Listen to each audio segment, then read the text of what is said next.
Olá, eu sou Isabela Neto, esse é o Eco Cabo Sul e aqui a gente faz jornalismo por um outro futuro. Hoje a gente vai receber o professor Luiz Marques. Bom dia, Luiz. Bom dia, Isabela. O professor Luiz Marques é da História, né? Fez uma carreira como História da Arte, mas também no decorrer da sua vida acabou acontecendo ali um ativismo da pauta ambiental. Exatamente. Eu queria que o senhor comentasse um pouco sobre isso. Então, minha formação é História da Arte, né? Eu fiz um doutorado lá na França, e trabalhei depois no MASP, trabalhei no Unicamp, ajudei a criar o programa de pós-graduação História da Arte na Unicamp. Mas a partir do final dos anos 90, começo dos anos 2000, comecei a transitar aos poucos, digamos, para a questão ambiental. E desde então eu só tenho trabalhado nisso. Tenho trabalhado já faz 20 anos, mais ou menos, só na questão ambiental. Uma trajetória bastante longa aí, desde que a gente começa a debater mais profundamente a pauta ambiental, né? E nessa carreira você também acabou construindo e escrevendo alguns livros, né? Queria que falasse um pouquinho da sua... Então, em 2015 eu publiquei um livro que se chama Capitalismo e Colapso Ambiental. Ele teve várias edições, teve 3 edições no Brasil, teve uma edição em inglês em 2020. Depois, em 2023, eu publiquei um outro livro que se chama O Decênio Decisivo, Propostas para uma Política de Sobrevivência. Já era um livro muito mais politicamente propositivo do que o primeiro. O primeiro era mais uma análise dessa dinâmica entre capitalismo e colapso. E agora, em 25, eu publiquei um terceiro livro chamado Ecocídio, por uma agricultura da vida, muito focado no Brasil e especificamente no agronegócio, porque é o vetor mais destrutivo, digamos assim, da sociedade brasileira, o agronegócio, por todas as razões, entre as quais uma responsável pelo desmatamento da Amazônia, de outros biomas, o Cerrado, o Pantanal, e é também a maior responsável pelas emissões de gás de efeito estufa no Brasil, 75% pelo menos das emissões nossas, contrariamente a outros países, né? Basicamente proveniente da atividade do agronegócio. Mas vamos, antes da gente chegar no ecocídio, eu queria que você comentasse um pouco sobre essa relação entre a crise climática e o capitalismo, né? Pensando ali no seu primeiro livro, que você fala exatamente sobre isso. Então, qual é a relação entre o capitalismo e a crise climática que vem se agravando nos últimos anos? É uma relação muito simples, é uma relação, vamos dizer, desde os anos 60 se falava muito já, com toda a propriedade, da ideia de que é absolutamente incompatível um sistema que é compulsoriamente expansivo e em um planeta que não é infinito, né? E, portanto, essas trajetórias, a trajetória, vamos dizer assim, do sistema Terra e do capitalismo são incompatíveis.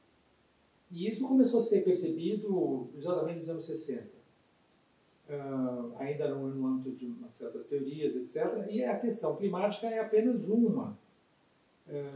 apenas um desses vetores, digamos assim, de colapso. Claro que é um vetor muito, muito importante, porque basicamente os seres vivos, os seres endotérmicos, os seres que investem energia para manter a sua temperatura, eles vivem num nicho, eles só podem viver num nicho climático muito preciso. E nós não podemos viver, portanto, em temperaturas acima de certo nível, sobretudo quando elas estão combinadas com umidade relativa do ar muito elevada, que exatamente prejudica a nossa capacidade de reagir ao calor, que é a transpiração. Isso é, portanto, vou dizer, um elemento sistêmico, né, do colapso. Mas há outros que são concorrentes, que agem sem energia com ele, a destruição da biodiversidade, a poluição, etc. Toda essa engrenagem do crescimento econômico impacta cada vez mais o sistema Terra, a biosfera, por isso entendo não apenas as florestas, mas toda a mata vegetal, os animais, os oceanos, etc. E isso está em claro processo de degradação, e essa degradação está em aceleração muito forte, sobretudo a partir nós podemos dizer, do segundo decênio do século, ela entra numa aceleração muito forte. Você consegue fazer uma perspectiva mesmo, né? Porque é isso, a gente está falando da crise desde os anos 60, né? Se tem uma perspectiva de que o capitalismo não é compatível com a terra desde ali dos anos 60. E aí a gente já está agora em 2025, a gente não tem conseguido cumprir com os acordos, né, que têm sido feitos, seja o próprio acordo de Kyoto, o acordo de Paris. A gente não tem conseguido trazer respostas efetivas para conseguir aquecer menos o planeta. Quais são as possibilidades que a gente ainda tem? A gente sempre tem possibilidades. Elas são decrescentes, mas elas nunca são nulas. Decrescentes no sentido em que cada vez mais a própria dinâmica, as alças de retroalimentação do aquecimento, além de outros fatores, de perda de biodiversidade, etc., elas ganham cada vez mais poder, mais potência. E, portanto, elas diminuem correlativamente a nossa capacidade de interferir sobre isso, né? Algumas questões são já inevitáveis, né? Alguns processos que estão em aceleração são já inevitáveis e essa aceleração também é inevitável. Por exemplo, o degelo das camadas de gelo terrestres e marítimos e, no caso do degelo das camadas terrestres, o aumento do nível do mar. Isso é uma dinâmica já irreversível. Não há força humana, tecnológica capaz de fazer reverter esse processo. Outras características de irreversibilidade é perda de biodiversidade. Mas uma espécie extinta é uma espécie extinta, forever, para sempre, não tem jeito, não tem volta. E há uma contração muito grande nas populações de milhares de espécies, que tem diminuído, segundo recentes estudos estão falando por aí, de 1970 a 2020, portanto 50 anos, houve uma perda de abundância populacional de mais de 5 mil espécies de vertebrados, da ordem de 70%. Varia muito de latitude a latitude, mas exatamente os neotrópicos, ou seja, aqui na América Latina, de forma geral os trópicos, é o que mais perdeu também por duas razões. Primeiro, porque é o que é mais abundante, e em segundo lugar, porque é lá onde está fortemente concentrado o agronegócio, não apenas no Brasil, mas em toda essa região, Indonésia, África, etc. Então, essa contração muito forte, muito acelerada dos vertebrados, ela é a antessala da extinção, né? Então, isso também é irreversível, né? Um dos casos mais preocupantes disso é a perda de abundância populacional dos insetos que são polinizadores, os insetos voadores, né, que são polinizadores e que são fundamentais para a ingestão de nutrientes dos vertebrados. Certo? 90% da vitamina C, por exemplo, vem de plantas que são polinizadas. Se não tiver o polinizador, essas plantas não reproduzem, portanto nós não temos vitamina C. E outras coisas, licopeno e outros micronutrientes. Então esses elementos já são irreversíveis. Poluição é irreversível. Você não consegue mais tirar plástico do oceano. Você consegue tirar um pouco, certo? Cada vez é mais difícil, a tecnologia aumenta para tirar, mas é cada vez mais abundante esse plástico, cada vez mais ele se transforma em microplástico e depois em nanoplástico e eles são muito mais difíceis de ser recuperados exatamente nesse momento.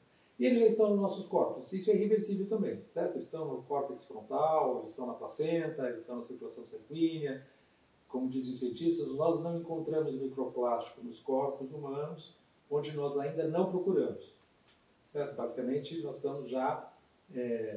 e a gente não sabe quais são os efeitos disso, mas certamente não são bons.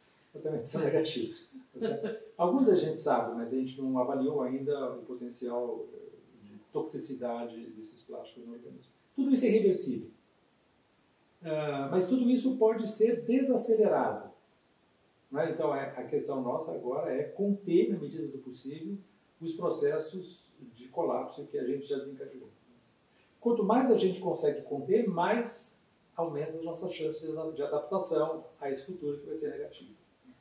Esse lugar, para mim, é muito marcante, assim, né? Não tem a ver mais com com o brecar a crise, o parar a crise, tem a ver com nos adaptarmos ao que está posto, né? É isso, é irreversível.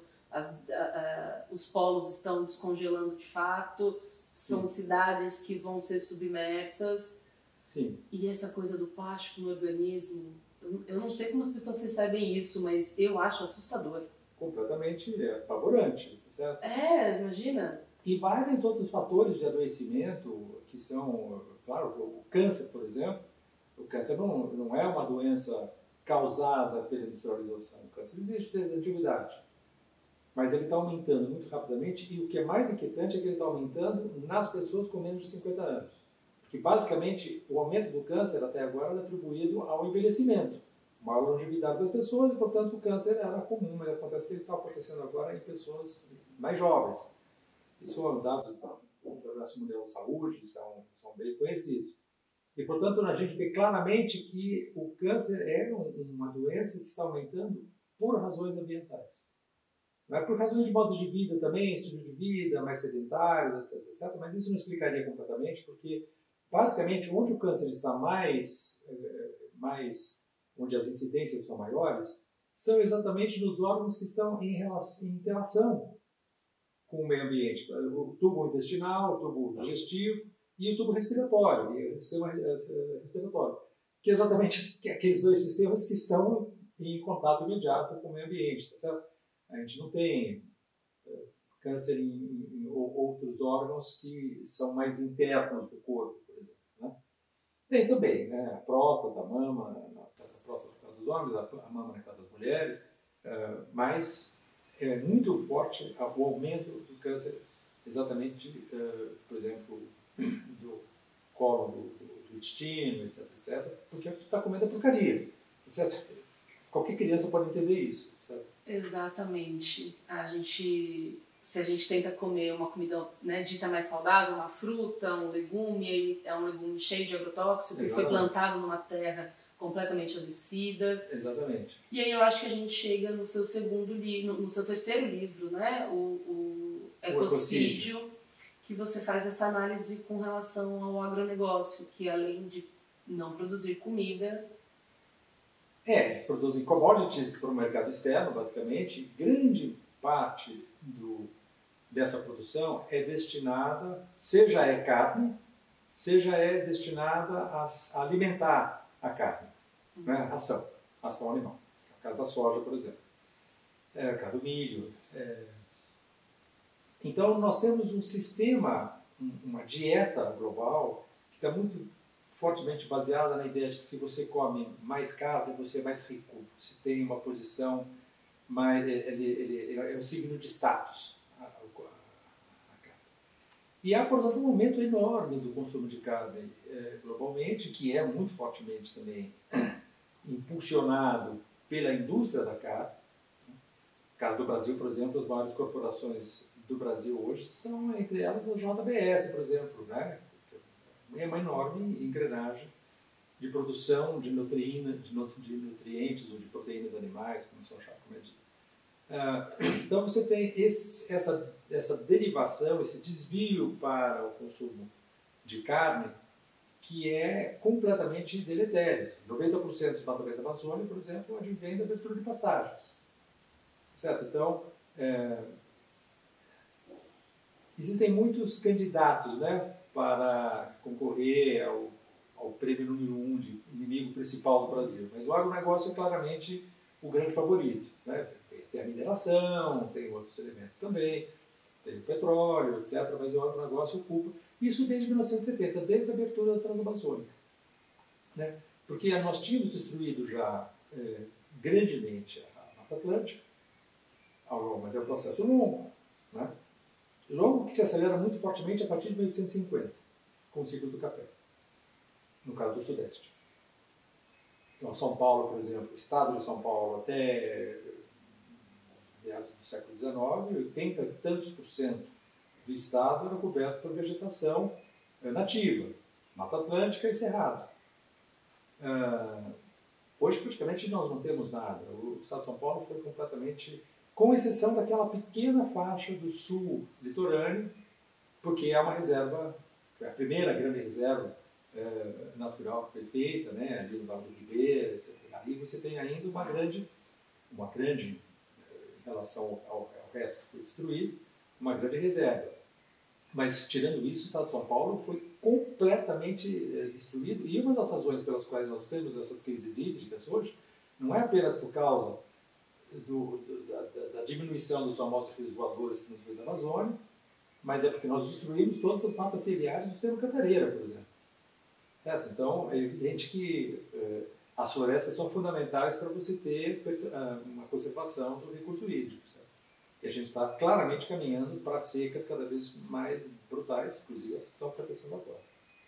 A gente vai viver mais um processo de crise hídrica aqui no estado de São Paulo, né? Muito provavelmente, muito provavelmente. Nós já estamos agora, a Sabesp já está lido nos jornais, isso, a Sabesp já está reduzindo o fluxo de água e está pensando em reduzir até 25%, depois 30% e assim por diante. Claramente os bairros mais desfavorecidos são os mais afetados. E assim que aconteceu em 2014 e assim que vai acontecer muito provavelmente, se não agora em 2025, mas nos próximos anos. Não há escapatória em relação a isso.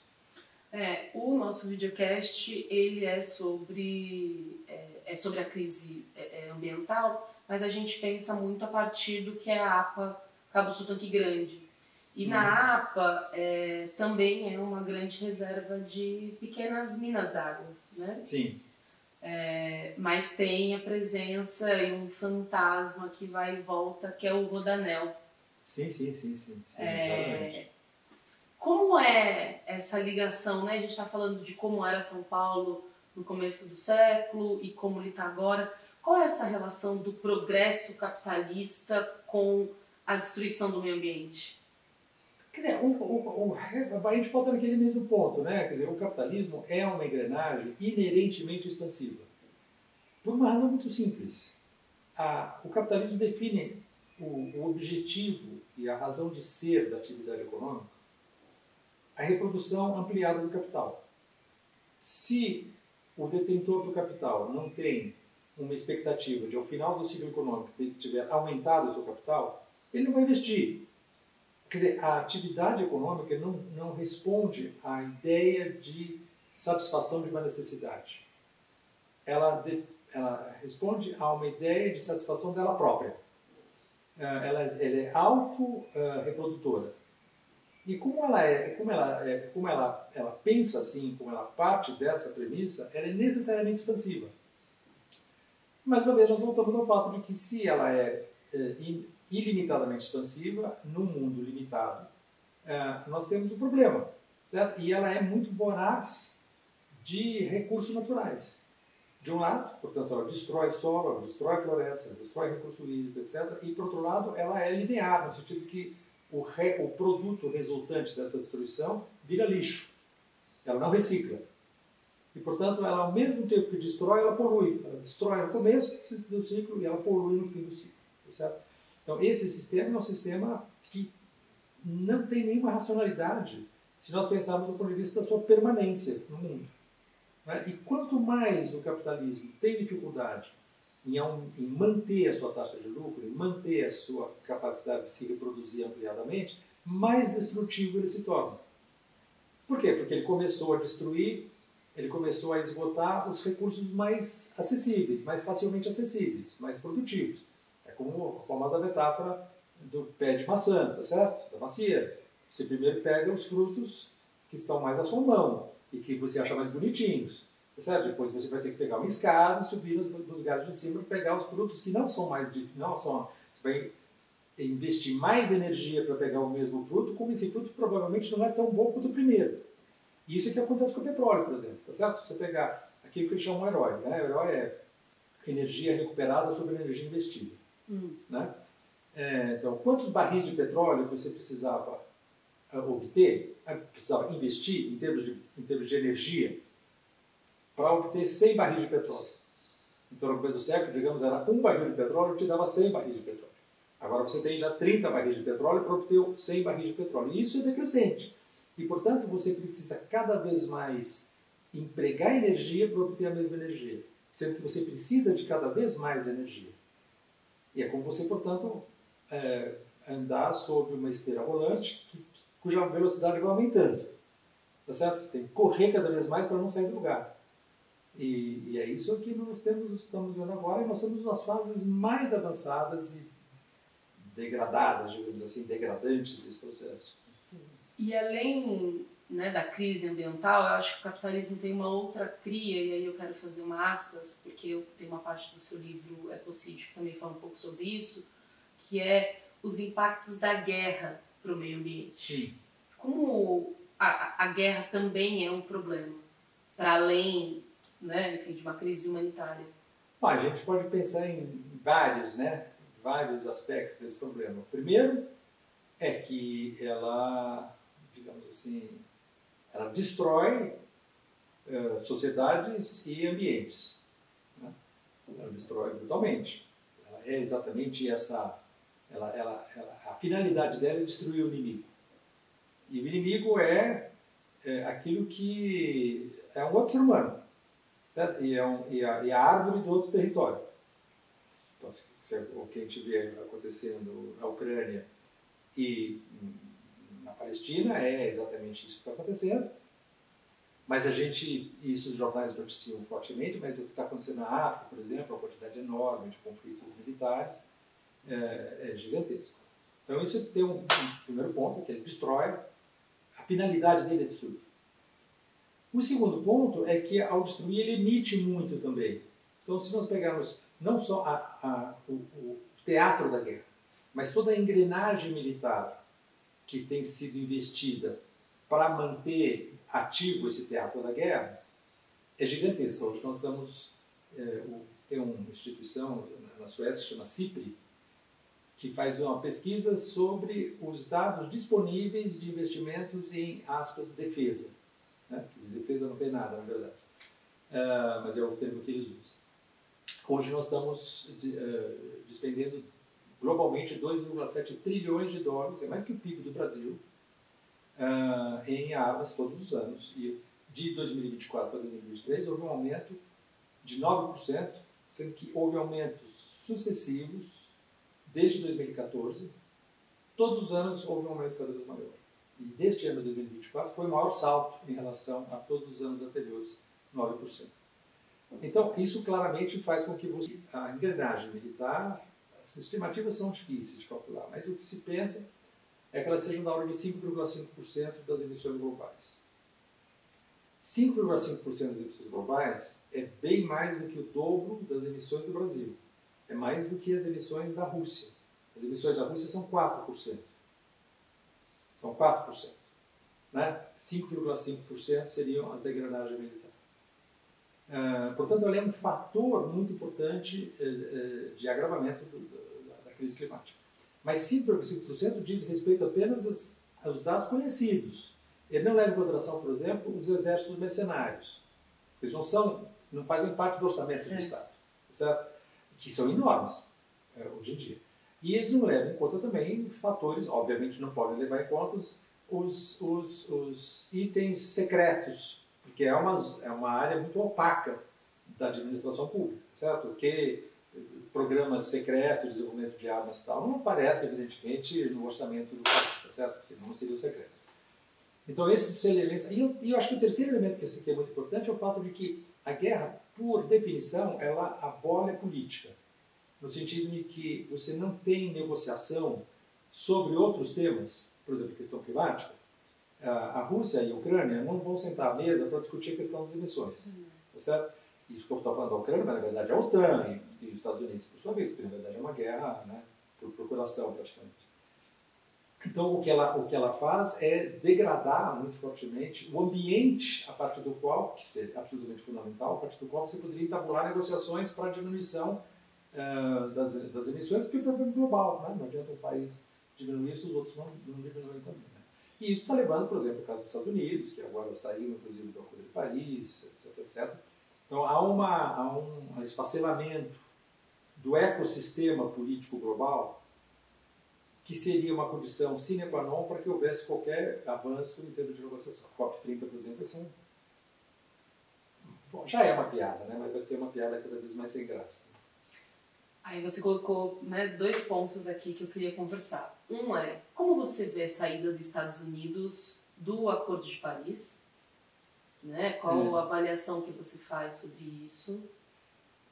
Os Estados Unidos sempre foi um país obstrutor, né? Se você pegar grande parte dos tratados internacionais de cunho ambiental, eles nunca foram ratificados pelos Estados Unidos. Por exemplo, exportação de lixo. Existem tratados, o Tratado de Basileia sobre isso, os Estados Unidos nunca assinou esse tratado. O protocolo de Kyoto nunca foi ratificado pelos Estados Unidos, por exemplo. Então, os Estados Unidos sempre foi um país, basicamente, o país, não o único, longe disso, mas o que mais tomou iniciativas para obstruir negociações internacionais na questão ambiental, por razões óbvias. Eles são um país mais bem aquinhoado de petróleo, historicamente falando, por toda a questão do petróleo para eles era sagrada, etc, etc. Então esse é o primeiro ponto para os Estados Unidos.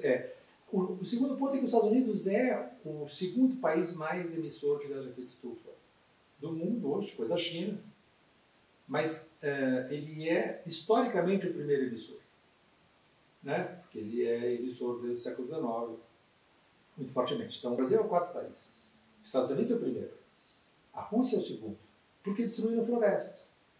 A Índia ou o Japão, agora não me lembro, são o terceiro, e o Brasil é o quarto. E o quinto é a Indonésia, não são os países que fizeram a Revolução Industrial. Né? A Alemanha, por exemplo, vai bem depois. Né? Então, o quarto e o quinto país mais emissor desde 1850 é o Brasil, os Estados Unidos, e o Brasil e a Indonésia, e os Estados Unidos sempre em primeiro lugar em todos os sentidos, menos nas emissões atuais, porque a China o superou. Né? Então, nesse aspecto, ele tem também mais interesse em que não haja negociações. Sobretudo porque os Estados Unidos, hoje, é o primeiro produtor de petróleo do mundo. E é muito curioso, porque ele começa a declinar nos anos 70, e a partir do primeiro decênio do século XXI, com a exploração alternativa de shale oil, né, de óleo de petróleo dessas postas de xisto, ele se transformou rapidamente em primeiro. Mas essa exploração é muito mais destrutiva do que a exploração de petróleos convencional. Né? Você tem aquele poço de petróleo, você tem aquele bolsão de petróleo, você vai lá e retira aquele petróleo. Agora não, você tem que fraturar a rocha, é muito mais poluente, polui os aquíferos, os lençóis freáticos, isso é uma catástrofe completa, e você tem que fazer investimentos mais frequentes, porque a reserva a qual você tem acesso, ela se esgota mais rapidamente, então você tem que fazer isso mais em outros lugares, em outros lugares, em outros lugares, assim por diante. Sabe? Mas tudo isso, levando em conta, ele ainda assim, hoje é o maior produtor de petróleo do mundo. Os Estados Unidos entra muito nesse exemplo que você comentou, né, do quanto tem que gastar mais de energia para conseguir a mesma quantidade de petróleo. Né? Um exemplo triste, mas é um exemplo. E aí eu queria que você comentasse um pouquinho também sobre o que é a COP30, né? A gente sabe que está aí cheio de contradições, mas não só a COP30, né? Qual é o percurso das COPs e que a gente está agora aqui em Belém?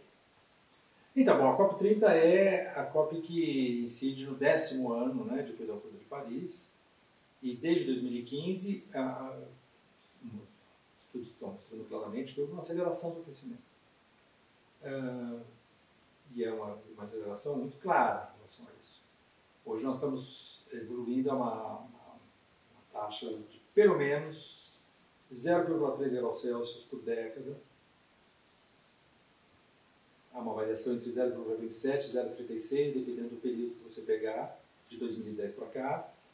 Segundo algumas mensurações, isso um pouco, mas basicamente vamos falar em 0,3, pensando que varia de 0,27 a 0,36 graus Celsius por década. Significa, portanto, que nós estamos aumentando 1 grau a cada 3 ou 4 decênios. A gente demorou um século para chegar em 1 grau de aquecimento médio global em relação a esse período pré-industrial. Né? Agora nós estamos aumentando essa temperatura de mais 1 grau a cada 3 ou 4 decênios, num processo de aceleração que pode levar, portanto, a um aumento de mais 1 grau em cada 2 decênios, assim por diante. Em alguns lugares do planeta já é claramente. A Europa, por exemplo, está aquecendo 0,5, vamos dizer, por década. É um continente que mais rapidamente se aquece, está próximo do Ártico, tem as massas continentais setentrionais, que fazem com que haja O aquecimento no sul, o aquecimento um pouco mais lento, porque tem muita massa oceânica, portanto, a água ela tem uma inércia térmica muito maior, né? Mas as COPs foram completamente tomadas pelos lobbies. A COP 28, em Abu Dhabi, não está na minha cabeça, 1.773 lobistas do petróleo estavam lá.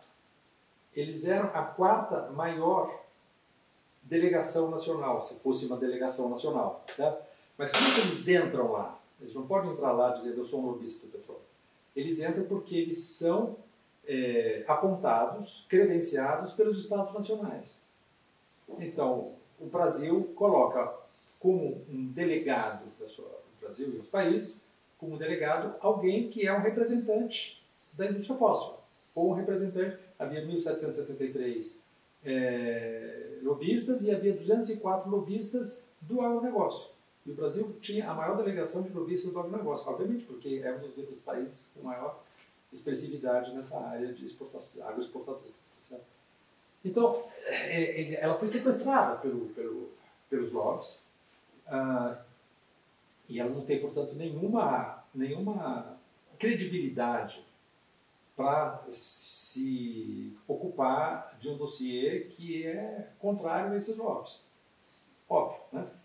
Então, virou uma piada, tem várias piadas, eu escrevi um artigo sobre a COP29 do Azerbaijão, chamava COP Zumbi, porque a COP já tinha morrido, assim, completamente, já vai a mais...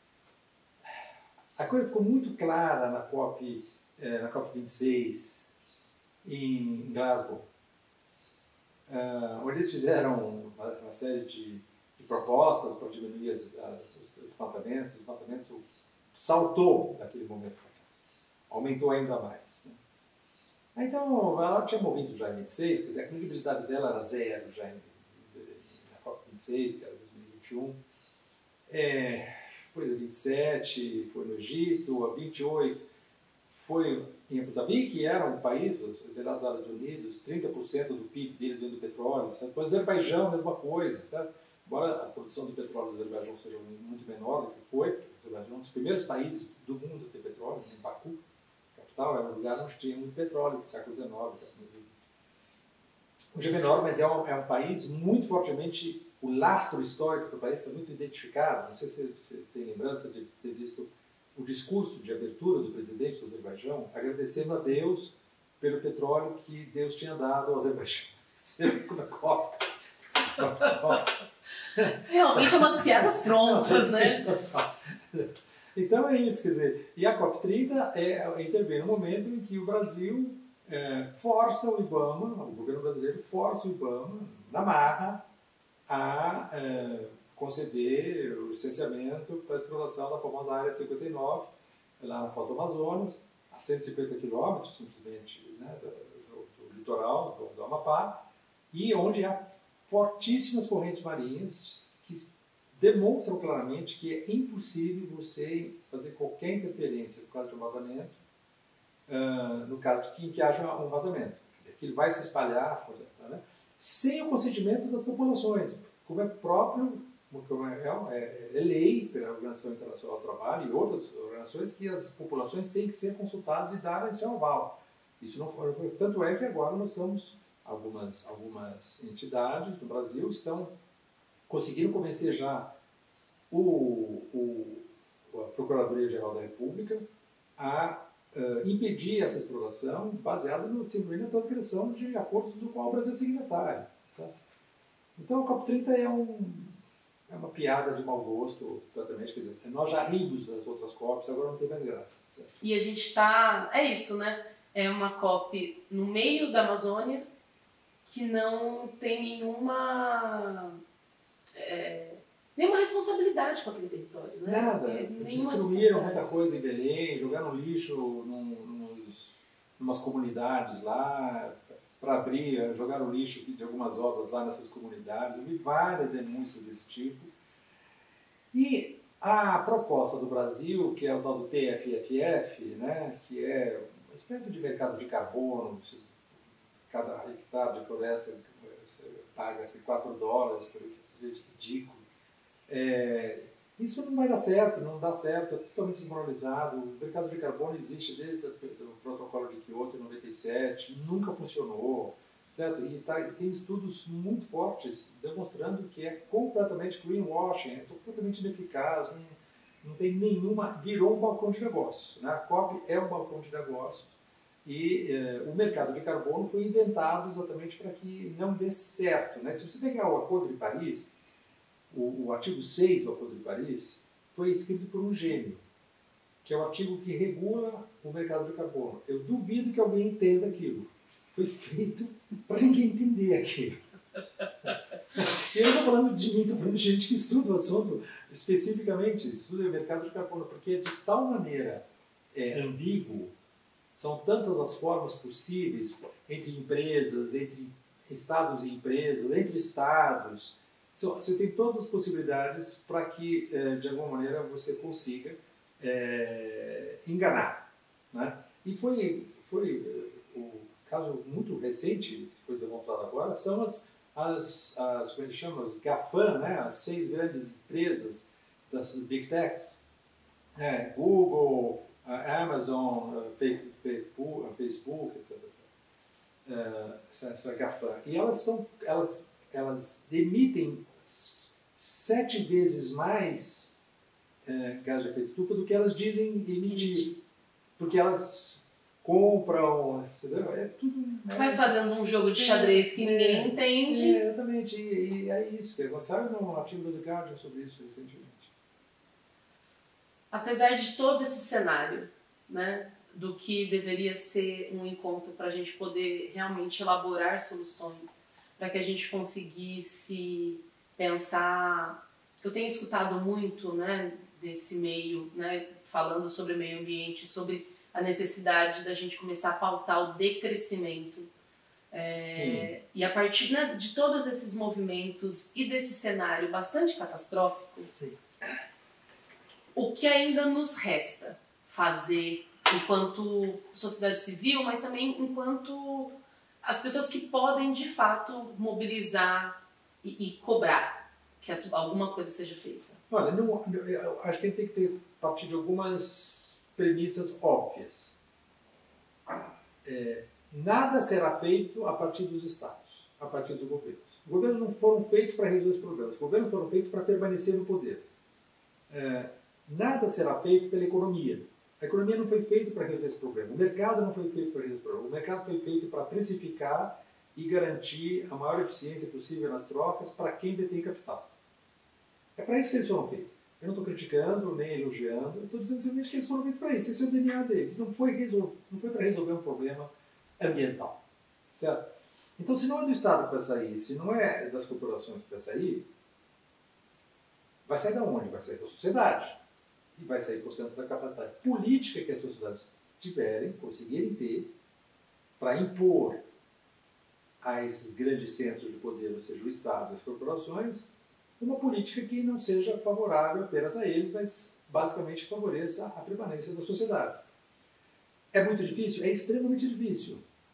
Por quê? Porque as sociedades não têm no seu cabedal, no seu patrimônio de experiências históricas, formas de organização típicas para isso. Né? Então, você tem formas de organização política que são feitas para tomar o poder. Um partido nasce porque ele tem um projeto de poder, seja ele ruim, médio ou ótimo, mas o projeto de poder, a razão de ser dele é tomar o poder. Certo? Mas tomar o poder significa simplesmente ser capaz de você fazer a gestão do excedente e não a questão mesma do excedente. Certo? Ninguém coloca essa questão, tá certo? Porque o problema não é mais ou menos excedente, o problema é a quantidade já existente de excedente que tem que diminuir. Por quê? Porque o excedente significa interferência antrópica no sistema Terra. E nós temos que diminuir essa interferência.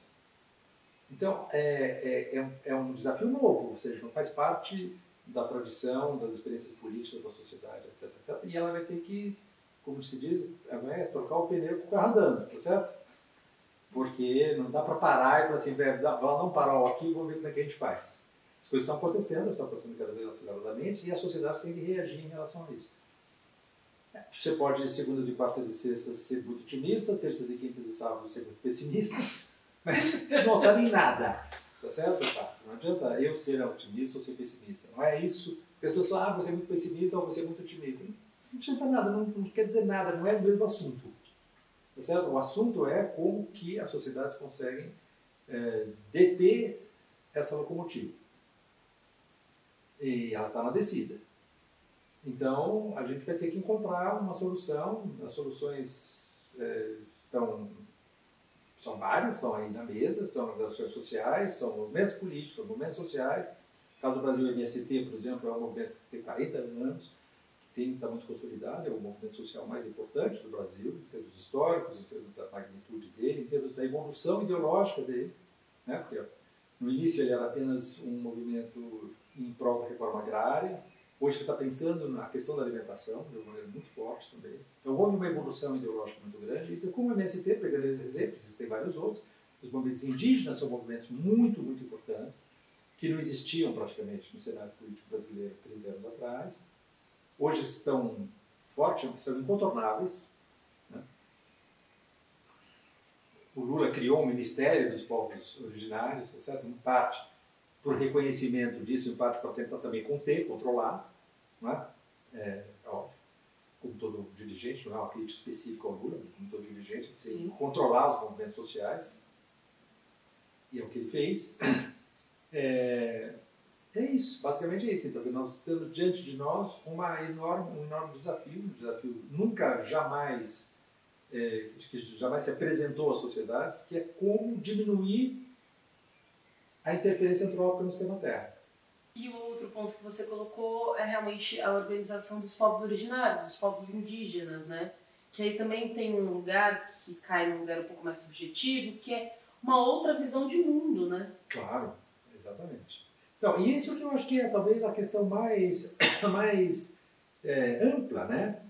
Que não é uma questão econômica, estrito senso, não é uma questão tecnológica, é uma questão filosófica, né? Uma questão de como a pessoa percebe a posição da sua espécie no sistema Terra. Né? Ou seja, os humanos são os reis da cocada preta, o resto do mundo está para nós como um meio está para o seu fim, ou não? Ou nós participamos dessa rede da vida como uma espécie entre outras, que é existencialmente dependente, inclusive, dessa rede, e tem que, de alguma maneira, se comportar em relação a essa rede, como as outras espécies se comportam em relação a todos os demais, certo? Nós acumulamos um poder tecnológico capaz de destruir essa rede de uma maneira fulminante. É o que nós estamos fazendo. Há estimativas de que há perdas de em torno de 130 espécies por dia. Extinção de espécies por dia. Tem gente que fala até em mais. Nós não podemos viver sem elas.